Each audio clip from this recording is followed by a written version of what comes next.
बिस्मिल्लाहिर्रहमानिर्रहीम अस्सलाम वालेकुम। तो आज मैं बात करूंगा कि हम अपना वेट कैसे लॉस कर सकते हैं, वो भी हेल्दीली। एक हेल्दी वेट लॉस कैसे कर सकते हैं, इंटरमिटेंट फास्टिंग क्या है, इसके क्या फ़ायदे हैं, इसके क्या नुकसानात हैं और इससे वेट लॉस हो सकता है या नहीं, यही चीज़ें आज हम डिस्कस करेंगे। सबसे पहली बात तो यह है कि इंटरमिटेंट फास्टिंग एक डाइट प्लान नहीं है, ये एक ईटिंग पैटर्न है। और इसमें होता क्या है, हम ज़्यादातर फोकस करते हैं when to eat rather than what to eat. हम इस पे फोकस करेंगे कि हम कब खाएं, इस पे फोकस नहीं करेंगे कि हम क्या खाएं, इसमें कैलोरीज ज़्यादा है, इसमें फैट ज़्यादा है, इस चीज़ पे हम फोकस नहीं करेंगे।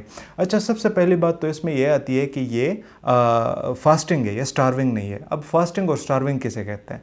तो स्टार्विंग में यह होता है कि हमारे सामने खाना पड़ा होता है, हम अपने आप को टॉर्चर करेंगे, हमारे मुंह में पानी आ रहा होगा, हमारा दिल कर रहा होगा, बट हम नहीं खाएंगे। क्यों? क्योंकि हम डाइट पे होते हैं, हम नहीं खा सकते। तो ये चीज़ स्टार्विंग में आती है। अब फास्टिंग क्या होता है? फास्टिंग में जस्ट आप ब्रेक ले रहे होते हो। अब ये नहीं होता कि ये चीज़ मीठी है तो मैं नहीं खाऊंगा, ये इस चीज़ में कैलोरीज ज़्यादा है तो नहीं खाऊंगा, नहीं, ऐसे कुछ भी नहीं होता। जस्ट आप कोई स्पेसिफिक टाइम ऐसा होता है कि आप उसमें खाते नहीं हो और स्पेसिफिक टाइम ऐसा होता है कि आप उसमें सारा कुछ खाते हो। और फास्टिंग के बहुत सारे एडवांटेजेस हैं। सिर्फ ये नहीं है कि आपका वज़न कम होता है, इसका ये आपकी बॉडी की डिटॉक्सिफिकेशन में भी हेल्प करता है, एंटी एजिंग प्रॉपर्टीज़ भी रखता है, आपके ब्रेन को भी बूस्ट करता है, मेटाबॉलिज्म बूस्ट करता है तो ब्रेन को भी बूस्ट करता है इसके साथ साथ, और आपके हार्ट फंक्शन को भी इम्प्रूव करता है। इसके अलावा टाइप 2 डायबिटीज़ को प्रिवेंट करता है, and because all of this it helps you to live a healthy life. अच्छा, अब एक क्वेश्चन अराइज होता है कि हम इंटरमिटेंट फास्टिंग करेंगे कैसे?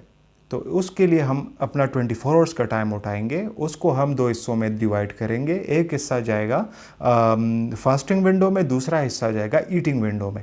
अच्छा, इसके बहुत सारे पैटर्न्स हो सकते हैं, बट हम वो वाला पैटर्न यूज़ करेंगे या डिस्कस करेंगे जो कि बहुत कॉमनली होता है, जो कि है 16:8 वाला। 16 आवर्स आपके जाएंगे फास्टिंग विंडो में, 8 आवर्स आपके जाएंगे ईटिंग विंडो में। ये 8 आवर्स जो होंगे ईटिंग विंडो वाले, इसमें आप अपने सारे मील्स ले सकते हैं। फॉर एग्जांपल, अगर आप 8 बजे अब डिनर कर लेते हो तो नेक्स्ट डे 12 बजे तक आपने किसी भी कैलोरी को हाथ नहीं लगाना, आपने बिल्कुल इग्नोर कर देना है खुराक को। हाँ, अपने फास्टिंग पीरियड में आप ब्यूरेजेस, नॉन कैलोरीज वाले ब्यूरेजेस ले सकते हैं। फॉर एग्जांपल ब्लैक टी हो गई, ब्लैक कॉफ़ी हो गई या ग्रीन टी हो गई, बट विदाउट एनी शुगर। अब एक क्वेश्चन आता है कि इंटरमिटेंट फास्टिंग हमारे वेट लॉस में हेल्प करता है या नहीं। तो उसका जवाब मैं ऐसे दूंगा कि जब हम खाना खाते हैं हमारी बॉडी उससे एनर्जी लेती है, जो एक्स्ट्रा चीज़ बच जाती है, जो कैलोरीज एक्स्ट्रा बच जाती है, वो हमारे स्किन के नीचे आके फैट्स की शेप में स्टोर होना शुरू हो जाती है, जिसकी वजह से हम मोटे होते हैं और हमारा वेट ज़्यादा होता है। तो अगर हम 16:8 वाला जो पैटर्न होता है, अगर वो फॉलो कर रहे हैं, तो जो 16 आवर्स वाला जो टाइम पीरियड होता है जिसमें हम एक्स्ट्रा कैलोरीज नहीं लेते इंटरमिटेंट फास्टिंग में, तो उसमें बॉडी को अगर कैलोरीज चाहिए होती हैं तो वो यही कैलोरीज उठा के बर्न करना शुरू कर देती है, इसको खाना शुरू कर देती है, जिसके रिजल्ट में हमें वेट लॉस मिलता है। अच्छा, इसके बाद अगर आपको कंप्लीट ट्रांसफॉर्मेशन चाहिए, आपको अगर बहुत ज़्यादा वेट लूज़ करना है, तो फिर आपने ऐसे करना है कि आपने हाई कार्ब डाइट को भी हटा देना है इंटरमिटेंट फास्टिंग के साथ साथ, जिसमें शुगर आ जाता है। पहले नंबर पे आपने मुकम्मल इग्नोर कर देना है शुगर को बिल्कुल लेना नहीं है। सेकेंडली, फ्राइड फूड्स हो गए, जंक फूड्स हो गए, इन चीज़ों को आपने अगर छोड़ दिया, साथ में इंटरमिटेंट फास्टिंग अगर आप करते हो, तो आपका वेट लॉस भी अच्छे से होगा, मेटाबॉलिज्म भी बूस्ट होगा, आप तंदुरुस्त भी होंगे और आप फिट भी होंगे।